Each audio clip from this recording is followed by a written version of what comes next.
Real funny, Sage.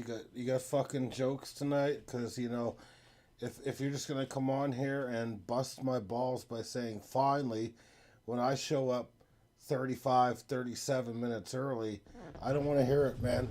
I don't want to hear your fucking bullshit. Were you not unentertained by watching the goddamn Cowboys beat the Raiders tonight? I know I was. I stopped watching after the the first half there because the Raiders are fucking terrible. Geno Smith this year still has more interceptions than touchdowns thrown. Still has fucking more interceptions than touchdowns thrown. In this day and age, Geno Smith is who I thought he was, and that's not a very good quarterback. He threw one touchdown and an interception tonight, scored 16 fucking points. Dak Prescott, on the other hand, was pretty damn good. Fucking lit it up with 4 touchdowns. Javonte Williams had 93 fucking rushing yards. George Pickens was phenomenal, 144 yards, but guy's a goddamn fucking idiot. I mean, literally did the celebration that was done in last night's game that cost, a point after, and he's still doing it the night after. So Pickens, I mean, great talent, but man, his brain's not always there, I'll tell you that much. But I mean, a big win for Dallas. I mean, they just added Quinn Williams, Logan Wilson. They got a lot of other guys like Overshown that came back, Malik Hooker, etc. Maybe they can go on a late season run for potentially a wild card seeding, but they're definitely not going to win the division because the Eagles sewed that one up last night, even though Nick Sirianni is an absolute fucking piece of dumb motherfucking shit, is all I have to say about that. We'll get to that when we get to the Eagles game. So, yeah, big win for the Cowboys. They're now 4-5-1. Let's see if they can go on a bit of a run. They're not going to have teams as easy as the Raiders moving forward, though. Next game we're going to look at, I mean, was there ever any doubt? I got this one right times two. I got it. Jets covered 13, and New England won the game 27-14. Drake May, not quite MVP level, so, I mean, 107 ratings, pretty damn good. We already went over that, though, so we're going to just skip past it. I got this one right, too.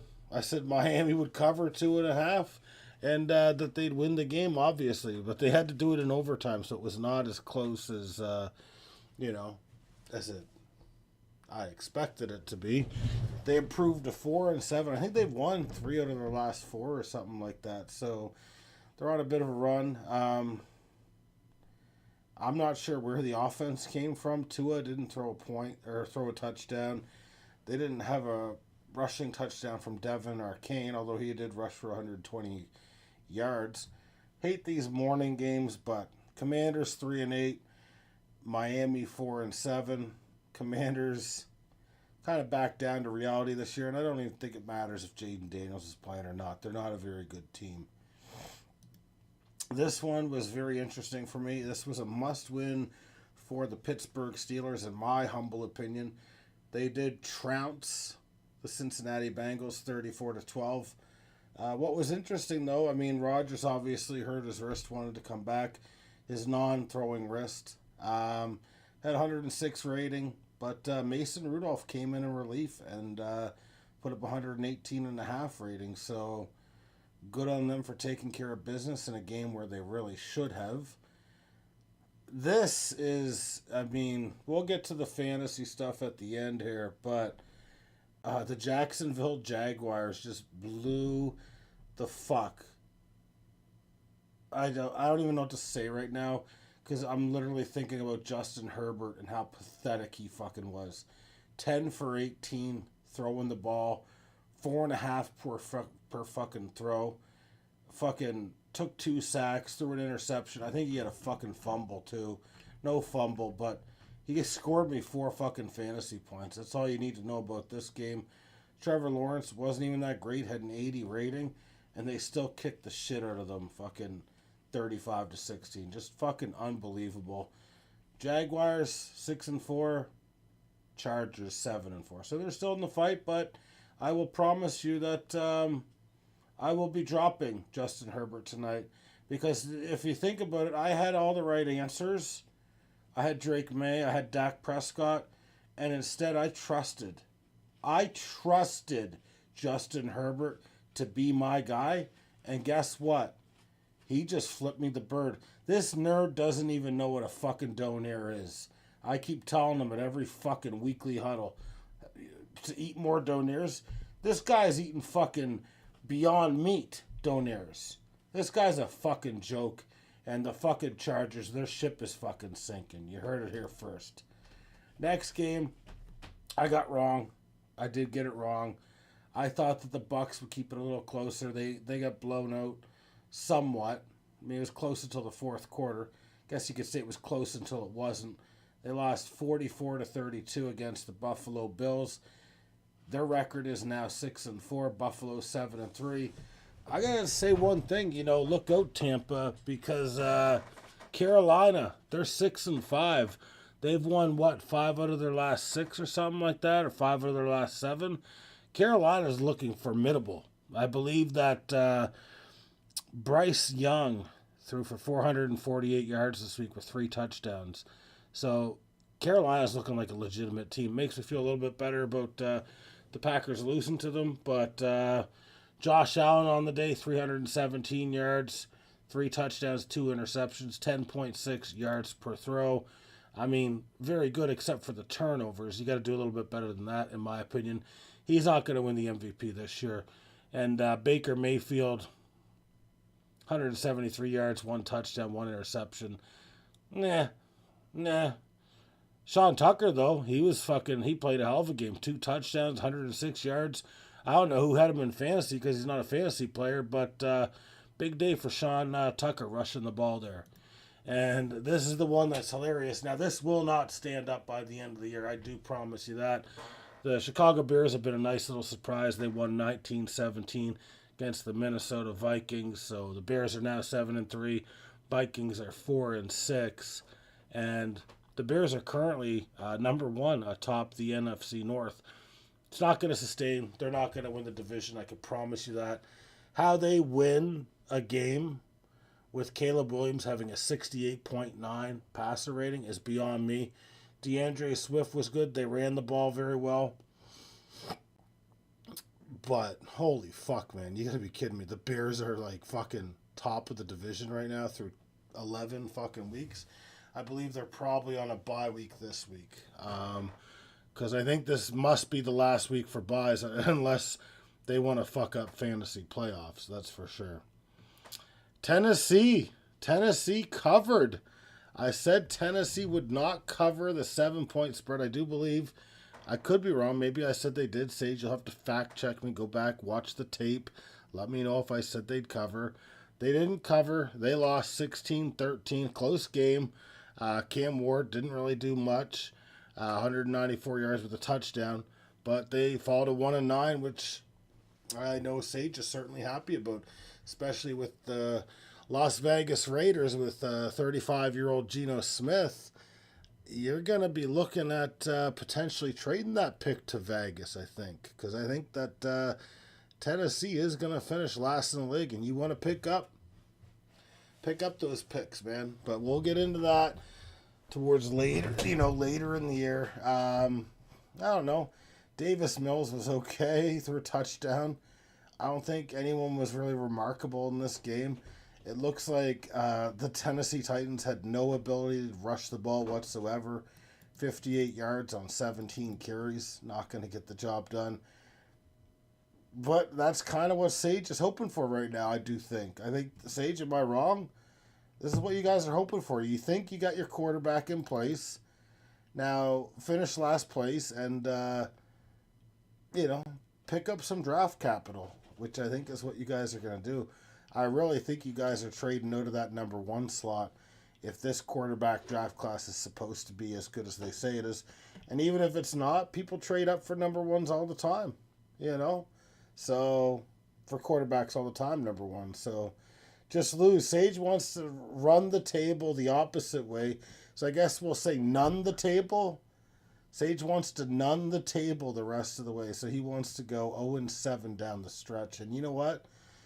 It's highly possible the Titans only end up with 1 or 2 wins on the year. they don't seem like they're apt at doing anything. I don't know, but good on them. Good on them. And this is a fascinating game to me. You know, I really thought. I think I picked Carolina to cover, but Atlanta to win. I thought it'd be a close game, but Carolina ended up winning in overtime, 30-27 against the Falcons. This pretty much ends the Falcons' playoff chances. Michael Penix got injured. Kirk Cousins had to come in. And as we know, Kirk Cousins is not very good. Penix was pretty good prior to exiting. He had 112 rating, 13 for 16. But Kirk Cousins only had a 52 rating. So Bryce Young was phenomenal. I'm just going to say that right now. 123 rating, 448 yards, like I said earlier, 10 per throw, 3 touchdowns, no interceptions. And Rico Dowdle had a shit game, and they still were able to pull it off. And for the year, what is this clown doing here, Bryce Young? The one everyone said was going to be a bust, who's not really looking like a bust. He's only an 86 rating this year. I thought he would be doing a little bit better than that, so wouldn't get too excited yet, Carolina, but you guys do move to 6-5 for the season. This game, frustration, complete frustration for me. Just watching the Packers, it's the same bullshit every week. Defense is great. Offense fucks around in some way, shape, or form. I mean, we rushed the ball okay, 128 yards on 23 carries.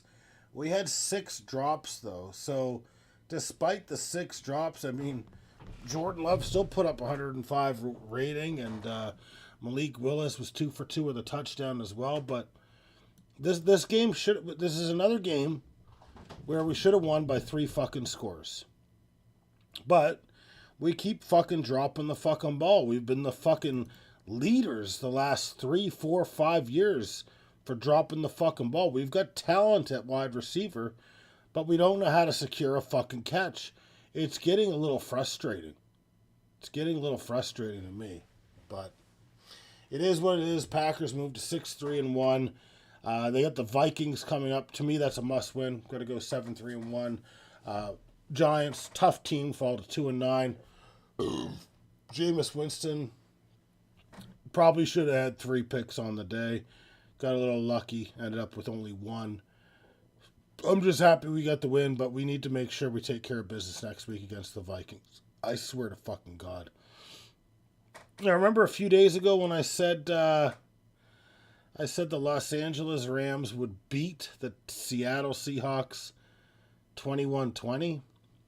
Well, I was wrong. The game ended up being 21-19 in favor of the Rams, who are now the NFC West leaders with an 8-2 record. Seattle falls to 7-3. Seattle started the game with 4 straight field goals, which looked great for my fantasy league because I got that Jason Myers motherfucker. Jackson Smith and Jigba was really good. I mean, he's potentially gonna, be up there for leader, for receiving yards all time, albeit with an extra game at play. He's right in the fold. 9 receptions, 105 yards. He's had a hell of a year. Sam Darnold, though, threw 4 interceptions. That's not going to get the job done. Can't throw 4 interceptions. Matthew Stafford wasn't great. 130 yards for 2 touchdowns. Certainly a lot better than my quarterback in fantasy, though, Justin Herbert. So the Rams, to me, are the team to beat in the NFC and maybe even in football. A lot of it hinges on Matthew Stafford, though, in my opinion. I mean, if he gets injured, then they don't have a chance in hell. Still, I feel like he might not be the MVP, but he had a rough game against the top defense, so that's all I can really say. Next game, Brock Purdy returned. He had a nice game, 200 yards, 3 touchdowns. Mac Jones, I think, filled in brilliantly for him. They won 41-22 against the Cardinals, who I thought would keep the game closer. They didn't. They fall to 3-7. And Jacoby Brissett, this is crazy, man, had 57 passing attempts this week. He had 452 yards too. 2 touchdowns, 2 interceptions, but 57 attempts is fucking insane. Their team leaders for fucking rushing had 5 carries between Bam Knight and Demarcado. They only had 15 carries as a team. So really not balanced, but they fell behind early and they had to pass. That's just 57 attempts is just outstanding in just a hilarious way. I remember when I said Lamar Jackson was going to have a really big game and that he was in his fucking zone? Well, he threw 2 interceptions for a 47 rating. The Browns, kept this game close right till the end. The fourth quarter was the difference with Baltimore scoring 13, the Browns scoring none. 23-16 win for Baltimore, a comeback win for them. The Browns can be tough, man. It's fucked up. The Browns can be tough. They're 2-8, but there's another team that's probably going to be calling Tennessee in the offseason looking for the number 1 pick because I don't think they trust Dylan Gabriel or Shadur Sanders, and why would you? But big win for them. Derrick Henry had a great game, rushing for over 100 yards with a touchdown as well. His long was 59. Mark Andrews sprinkled in a 35-yard run as well. And he also had a catch, I think, that put him as the team leader in franchise history, passing Derek Mason, who I used to love. Wide receiver, obviously. But yeah, he had a big game there. So Baltimore improves to 5-5. Be very interesting to see when they play Pittsburgh. I think it is soon, maybe even this week. So big games coming for them. I think they've won 4 in a row, so good on them. And Cleveland falls to 2-8. Now you got a great game here.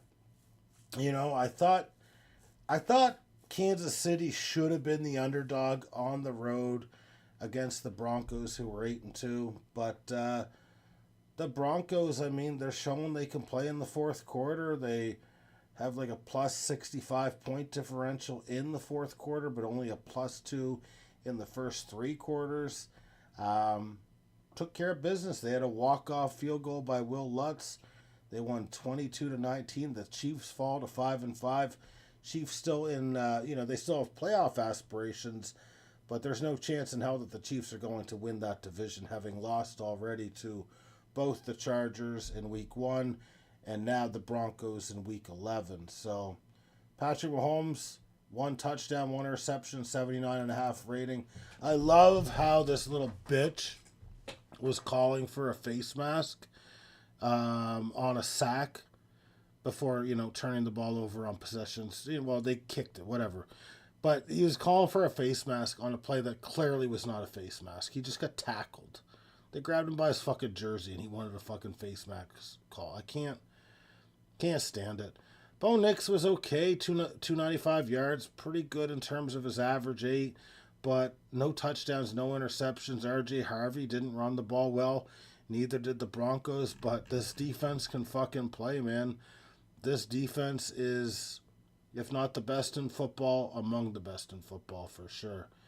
And here's where it gets really fucking funny, and yeah, it'll segue to our fantasy very nice as well. Last night's game, the Philadelphia Eagles up against the Detroit Lions. Well, Philadelphia wins 16-9 to improve to 8-2. Detroit falls to 6-4, third in the NFC North, which is kind of crazy to say. Eagles defense is great. I think the pickup of Phillips was a very good one. I'll get to the play calling after. Let's just get, they held Jared Goff, who was the league leader in passing percentage or completion percentage, at 74% to 14 for 37. So they did great. He had a touchdown, interception, a 60 rating, so he did not do very well. But, I think that is just showing that this defense is great. I mean, they kept Detroit to 9 fucking points, for fuck's sakes. Jalen Hurts kind of showing he's still a piece of shit. Can't really play really well, in my opinion. I don't think he's ever been a great quarterback. I'm sick of the tush push. I can't stand when I see 3 guys jump off false start at the same time.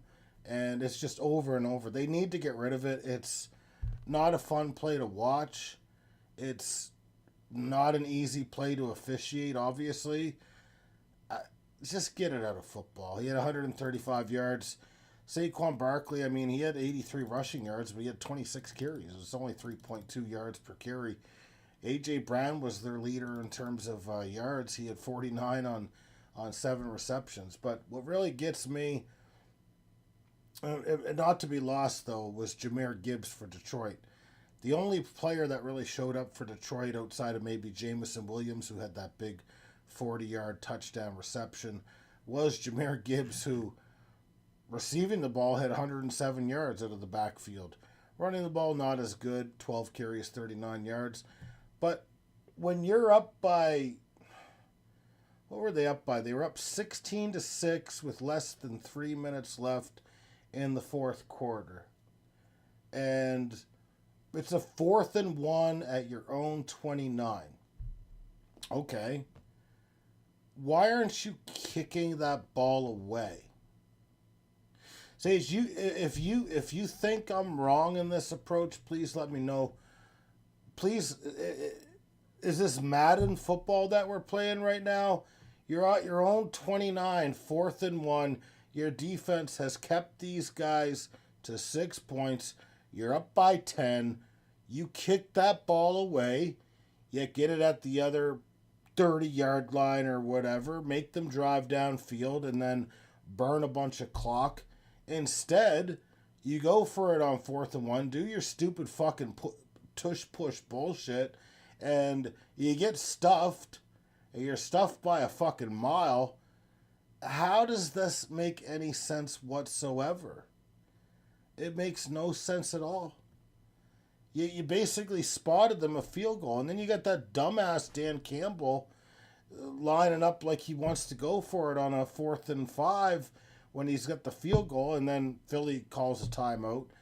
Lucky they called a timeout because he wouldn't have preserved his timeout if he was just trying to draw him off, because the winds were a little, swirly last night. So it's not like you just go back 5 yards and then kick it and it's a for sure thing. I am so confused by Nick Sirianni and his play calling there. I have no sweet fucking clue why you don't just punt that fucking ball away. Sage, do you agree that that's dumb? That's not very smart in my opinion.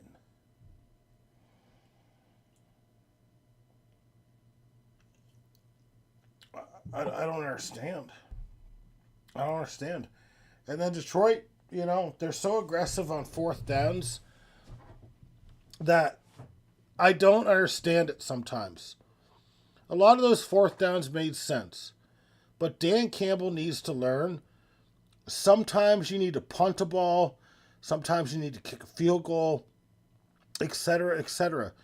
They were 0 for fucking 5 on 4th down conversions last night. You're not gonna be fucking lucky all the fucking time. Sometimes you just need to do you need to play conservative. Sometimes these analytics drive me nuts. It's like, you know what? A 4th and 3 or a 4th and 5, it's not a percentage play all the time, man. It puts you in bad fucking spots. Sirianni's not a great coach. Sirianni is a fucking idiot. He doesn't seem like he has a great personality. They've assembled a very good team for him, and they got their stupid little tush-push, too. I don't know. When your fucking number 1 wide receiver doesn't want to fucking play, he'd rather play on Twitch and diss your fucking team, that's a problem. In my opinion, you can't find a way to get A.J. Brown involved. I mean, they got him involved a little bit this game, sure, but, maybe it's because the quarterback sucks. The quarterback's not very good. Jalen Hurts is not a very good quarterback. I'm sorry to any Philadelphia viewer out here, but your quarterback sucks. You know what your quarterback's good at? Running 1 to 2 fucking yards. That's what your quarterback's fucking good at. Honestly, I'm so fucking tired of these motherfuckers. But yeah, let's just quickly break down the standings. Then we're going to get to OJ's Juicery. Sage, I got to say, I really hate this Yahoo format. I actually like I love doing fantasy. You know I'm a big fan of it. This format, this interface, I should say, it kind of takes me out of the game a little bit. Like I don't. We need to go back to ESPN. We made a huge mistake. It's just not the same. We'd like to apologize to anyone in our league that joined us in Yahoo, but this format of Yahoo, it needs to die. No. Yahoo's not at fault for Herbert. Don't worry. You'll see him drop tonight, probably when I go to the Yahoo page. Yeah, you're sorry this happened to me. I had fucking Drake May I could have fucking rolled with. I had Drake May, Dak Prescott, Justin Herbert, and some other motherfucker. And I fucked up because of early season success. Now I'll drop Justin Herbert and probably go on and throw fucking 20 touchdowns in the last couple games here. But I don't give a fuck. Anyways, let's start in the 8. I'm not saying it's good management. Well, it doesn't matter. It doesn't matter. I am pig-headed when need be. I don't listen to anything except for what's between these two ears. And it's worked. This will be the first time I don't make the playoffs. We're not in fantasy talk yet, guys.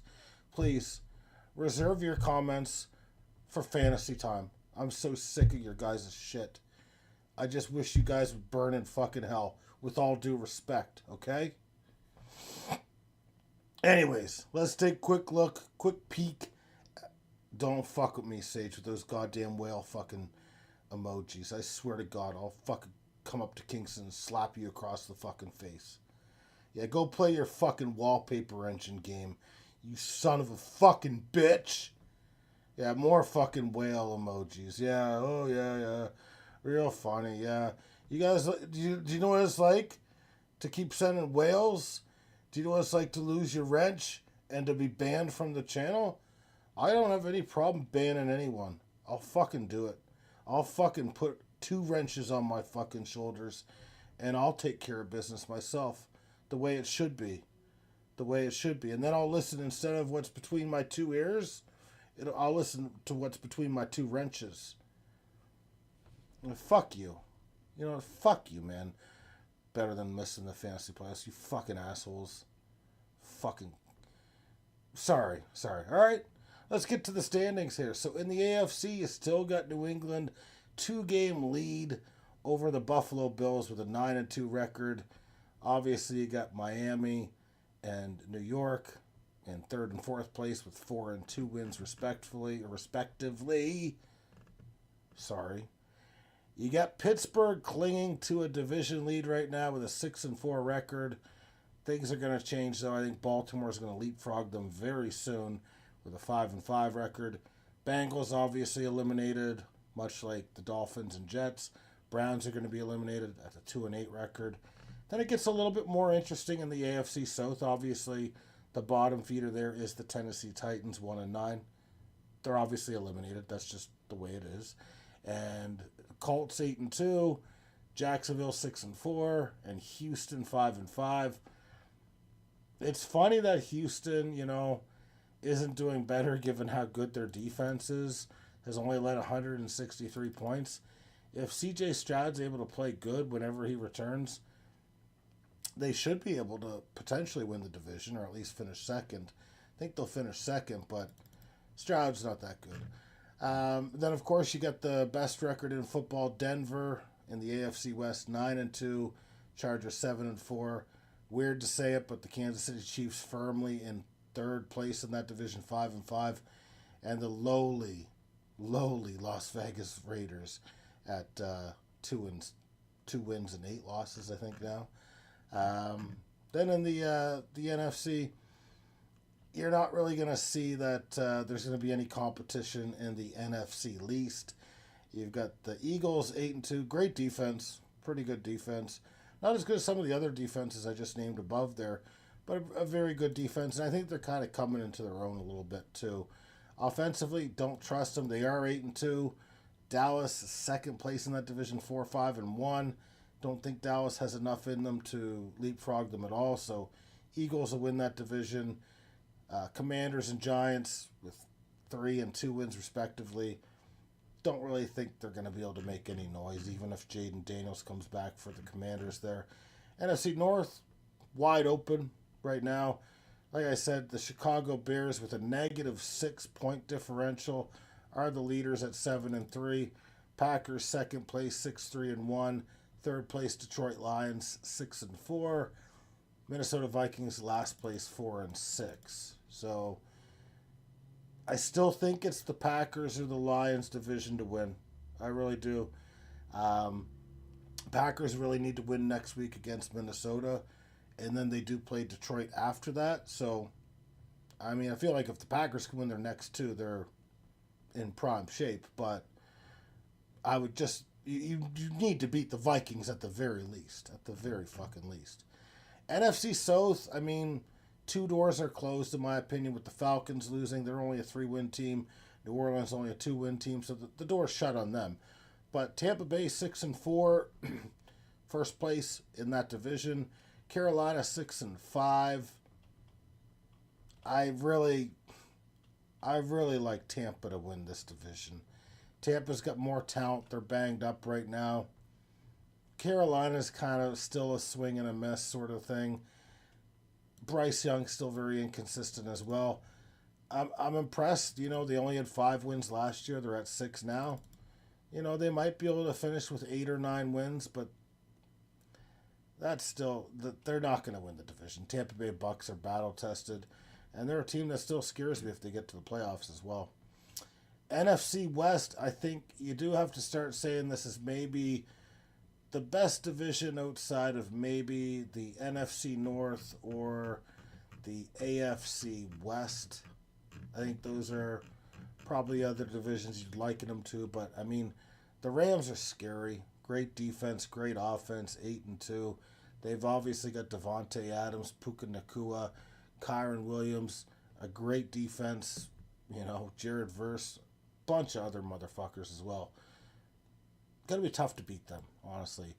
Seattle, though, I like them. I love their defense. You know, I think they've got, you know, 2 good running backs. They've obviously got Jackson Smith and Jigba, but I just think that Sam Darnold is kind of who I thought he was. But maybe a bit better than what I thought he was.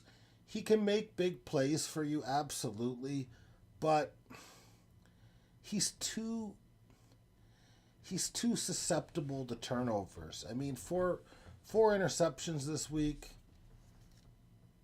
I don't know, man. I'm just not trusting it. I'm not trusting it, and I'm not trusting it.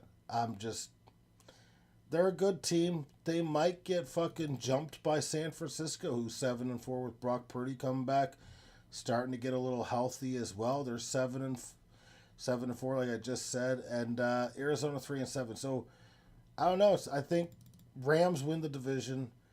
Seattle and San Fran gonna battle it out for second, and I think San Fran's gonna leapfrog them. Honestly, that's the way I see it. Now let's get to the point. We'll wait before we do that. Looks like Michael Penix is expected to miss the rest of the year. Jamar Chase was suspended for 1 game for spitting on a guy. The Jets are going to bench Justin Fields and start Tyrod Taylor. Who gives a shit?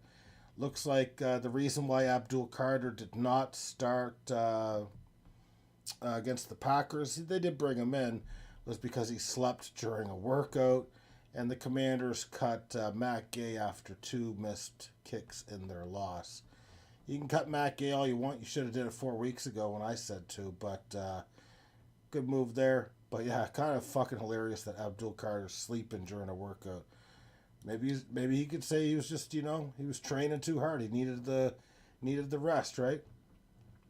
Anyways, let's go to OJ's Juicery here. Sage may have did me a favor. He may have kept me alive. Thank you, Sage.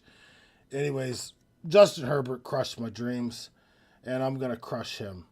And I don't mean that in any sort of homosexual way, I mean, I'm going to fucking beat the shit out of Justin Herbert. If I ever fucking see him eye to eye, I'm going to punch him right between his beady little eyes, and that's all there is to it. Lost to Patchwork Pigskins 250 to 230. Fucking bullshit. Fucking bullshit and fucking bullshit. Tommy Callahan's Auto Parts did do me a favor. Beat the ever-loved shit out of butt fumble safety. 348.5 to 244.5. Thank you, Sage. I appreciate your service. Deflate these balls. Lost 281 to 305 against a team I was hoping would lose because they were 4-6. And then, of course, Tim Tebow Bible Club couldn't do me a favor and beat Hard Canonet, who went and won 293 to 206. So great. Only one thing went right this week. It really would have been nice. Really would have been nice if one more thing went right. Now, I am going to drop Justin Herbert right now. I'm done with him. Justin Herbert is... Wait, they're not letting me drop him?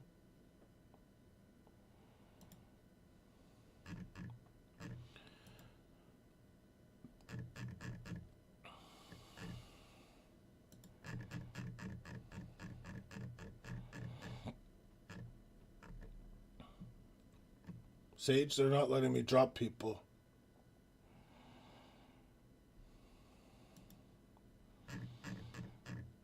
Sage, they're not letting me drop people. Sage.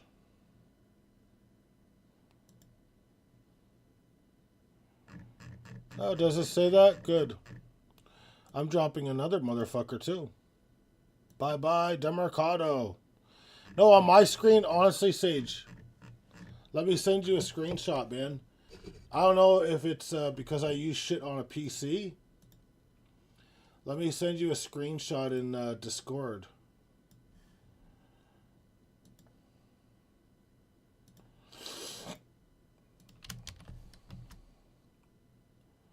Take a look, man.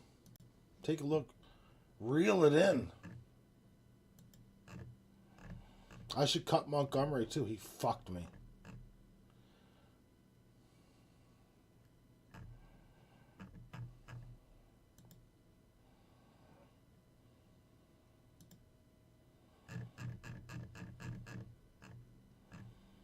Yeah, it does say that I added Brock Purdy.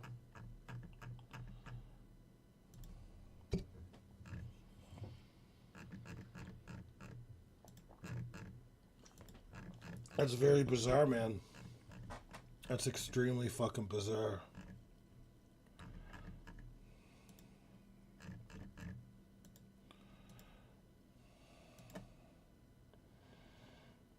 Sage is not happy right now.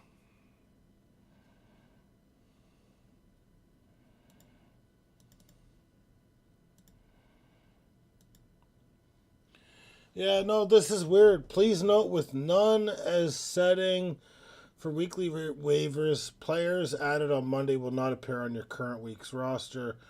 Commissioners can manually reflect these ads for players to be available Monday by going, okay, so we're all right now. But yeah, Yahoo makes it really confusing, honestly. I hate Yahoo, Sage.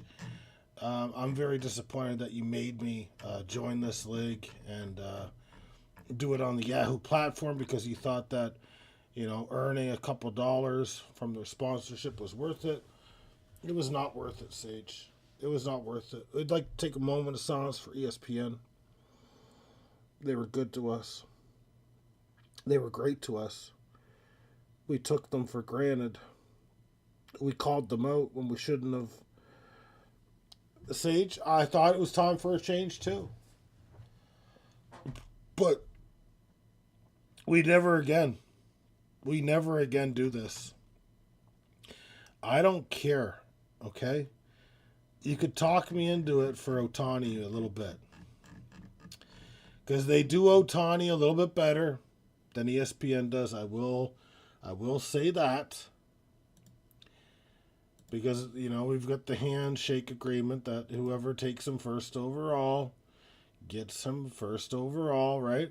So, That's all good and well until fucking Zhao doesn't show up and he ends up accidentally drafting Otani and being stripped of his fucking pick. Yeah, you shook my hand. I remember you shaking my hand. I want to shake your hand now.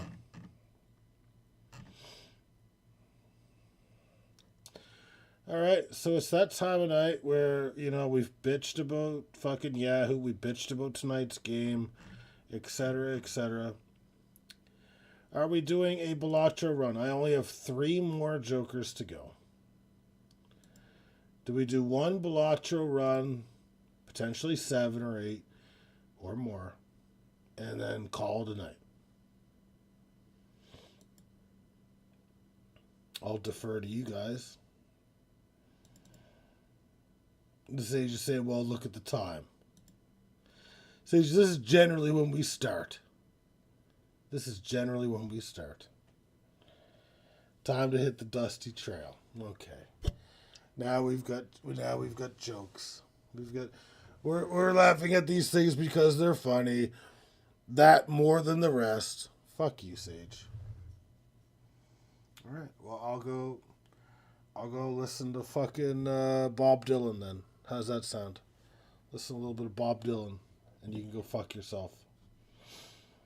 3 more jokers, and I've been extremely frustrated. Frig off 7th place. I'm only 7th place for now. It's just for now, Sage. It's going to change. Oh, in baseball, I did miss to announce that Seattle Mariners did make a big signing today. They signed Josh Naylor to a 5-year, $92.5 million.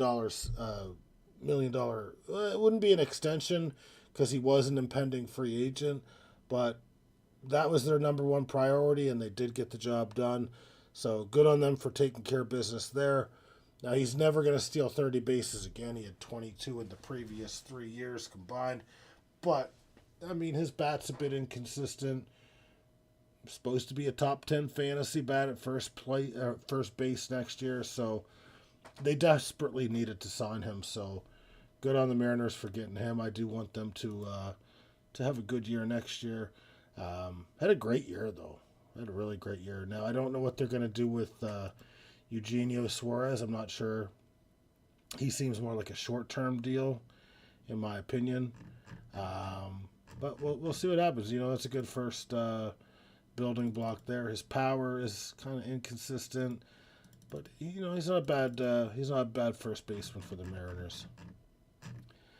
All right, well, I guess 7th place is going to call it right there. Enjoy your wallpaper engine, Sage. Hit the bricks because you lost your fucking wrench, and have yourself a good fucking night, okay? You fucking asshole. All right, good night, guys.